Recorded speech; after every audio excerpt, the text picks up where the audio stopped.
आप सभी को अहोई अष्टमी की हार्दिक शुभकामनाएं। अहोई अष्टमी व्रत की पौराणिक कथा। प्राचीन समय की बात है। एक साहूकार था। उसके 7 बेटे और 7 बहुएं थी। उस साहूकार की एक बेटी भी थी जो दीपावली पर ससुराल से मायके आई हुई थी। दीपावली पर घर को लीपने के लिए 7 बहुएं मिट्टी लेने जंगल में गई तो साहूकार की बेटी भी उनके साथ चली गई। साहूकार की बेटी जहां मिट्टी खोद रही थी उस स्थान पर साहू अपने बच्चों के साथ रहती थी। मिट्टी खोदते हुए गलती से साहूकार की बेटी की खुरपी की चोट से साहू का बच्चा मर गया। इस पर क्रोधित होकर साहू बोली, तुमने मेरे बच्चे को मारा है, अब मैं तेरी कोख बांधूंगी। साहू की बात सुनकर साहूकार की बेटी रोने लगी और अपनी भाभियों से एक एक कर विनती करने लगी कि वह उनके बदले अपनी कोख बंधवा ले।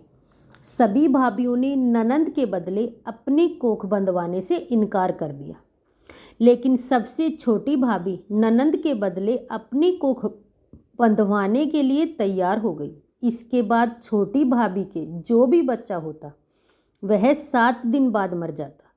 इस तरह एक के बाद एक उसके 7 पुत्र मर गए, परंतु सभी मृत्यु को प्राप्त हो गए।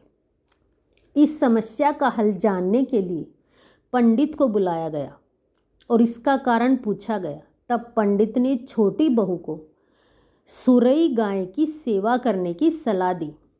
पंडित की सलाह मानकर छोटी बहू अगले ही दिन से सुबह सुबह जल्दी उठकर सुरई गाय की सेवा करने चली जाती। गाय का गोबर आदि साफ कर देती, उसे चारा डाल देती और साफ पानी भर दिया करती थी। यह सब देखकर सुरई ने एक दिन सोचा, यह इतना सुबह सुबह मेरे सभी काम कौन कर जाता है, जल्दी उठकर देखना पड़ेगा।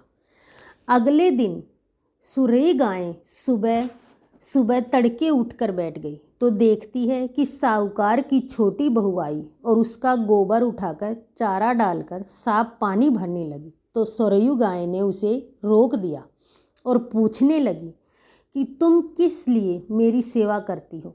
तब साहूकार की छोटी बहू बोली, माता, आपकी सहेली साहू माता ने मेरी कोख बांध रखी है, जिस कारण मेरे बच्चे जीते ही मर जाते हैं। यदि आप मेरी को खुलवा दें तो मैं आपका बहुत उपकार मानूंगी। सरयू गाय ने उसकी बात मान ली और उसके साथ 7 समुंदर पार साहू माता के पास जाने को तैयार हो गई। काफ़ी दूर चलने के बाद वह दोनों थक कर एक पेड़ से नीचे बैठ गई।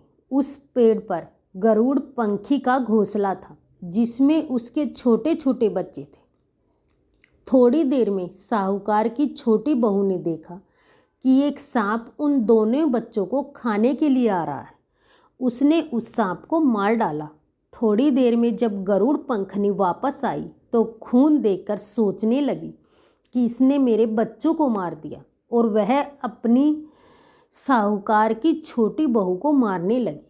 तब वह बोली, मैंने तो सांप से तेरे बच्चों की रक्षा की है, तू मुझे ही मार रही है।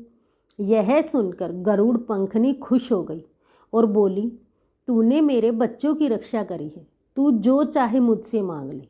यह सुनकर साहूकार की छोटी बहू बोली, तू मुझे 7 समुंदर पार साहू माता तक पहुंचा दे। गरुड़ पंखनी ने उन दोनों को अपनी पीठ पर बिठाकर साहू माता तक पहुंचा दिया। साहू माता सरयू गाय को देखकर प्रसन्न हो गई और बोली, आओ बहन, बड़े दिनों में आई हो। अब आई ही हो तो मेरे बालों में जुएं पड़ गई हैं, वह देख दो।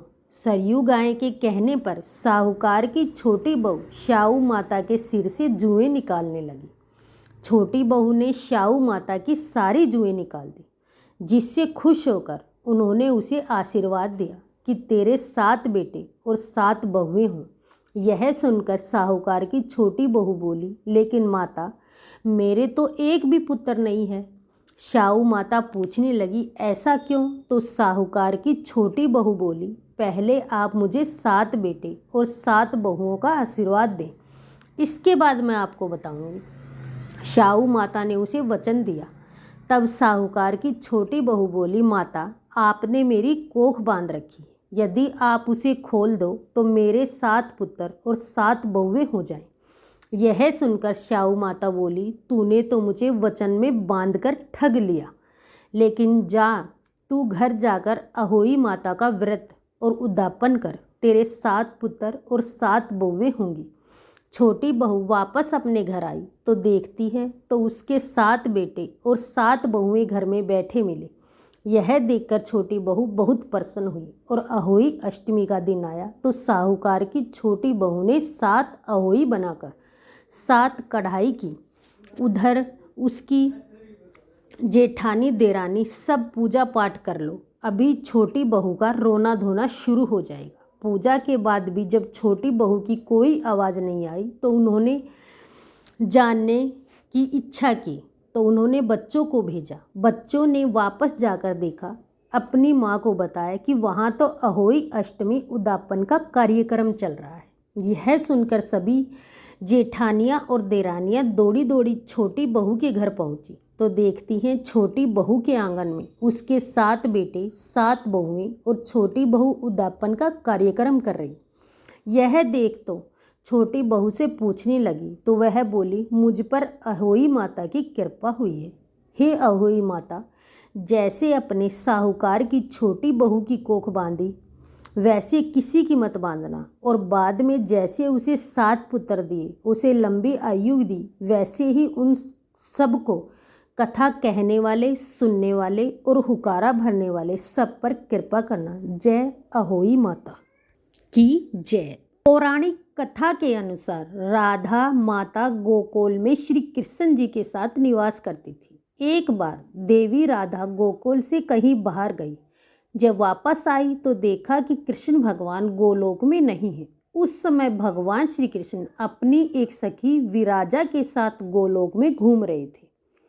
यह बात जब राधा जी को मालूम हुई तो उसे गुस्सा आया और वे सीधे उनके पास गई और वहां पहुंचकर उन्होंने भगवान श्री कृष्ण को काफ़ी भला बुरा कहा। राधा जी का यह व्यवहार भगवान श्री कृष्ण के मित्र सुदामा को बुरा लगा और उसने श्री राधा जी को पृथ्वी पर जन्म लेने का श्राप दिया।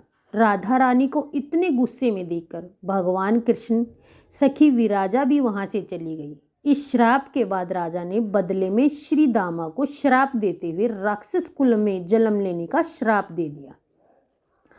राधा रानी के द्वारा दिए गए श्राप के कारण ही श्री दामा का जन्म शंखचूड़ दानव के रूप में हुआ था। दानव कुल में जन्म लेने के बाद श्री भगवान विष्णु का अनंत भगत बना और वहीं दूसरी ओर राधा ने पृथ्वी पर वृषभानु के घर पुत्री के रूप में जन्म लिया।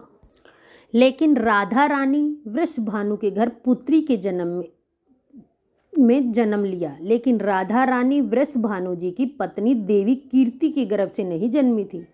दरअसल जिस समय श्री दामा और राधा रानी ने एक दूसरे को श्राप दिया, तब भगवान श्री कृष्ण ने राधा रानी से कहा कि आपको पृथ्वी पर देवी कीर्ति और वृषभानु जी की पुत्री के रूप में रहना है। इसके आगे भगवान श्री कृष्ण ने राधा रानी से कहा कि जब आप विवाह के योग्य हो जाएंगे तो आपका विवाह मनुष्य के अवतार में नारायण नामक एक वैश्य से होगा। हालांकि वह भी मेरे अंश अवतारों में से एक होगा। आप धरती पर भी मेरी प्रियतम बनकर ही रहेंगी, परंतु हम दोनों का वहाँ बिछड़ने का दुख सहना होगा। हे राधा रानी, अब आप धरती पर जन्म लेने की तैयारी करें। सांसारिक दृष्टि से देवी कीर्ति गर्भवती हुई और उसे प्रसव भी हुआ, लेकिन देवी कीर्ति के गर्भ में योग माया की प्रेरणा से वायु का प्रवेश हुआ और उन्होंने वायु को ही जन्म दिया। जब वह प्रसव पीड़ा से गुजर रही थी, उसी समय महादेवी राधा रानी एक प्यारी सी कन्या के रूप में प्रकट हुई। जिस दिन राधा रानी प्रकट हुई वह भाद्रपद शुक्ल पक्ष की अष्टमी का दिन था, इसलिए भाद्रपद शुक्ल पक्ष अष्टमी को राधा रानी अष्टमी के रूप में जाना जाता है। इस दिन भगवान श्री कृष्ण और राधा रानी की पूजा की जाती है। इस व्रत को करने से हमें सभी सांसारिक सुख आनंद प्राप्त होते हैं। मान्यता है के अनुसार इस व्रत को करने से धन की कमी नहीं होती और घर में बरकत बनी रहती है। जय अहोई माता की।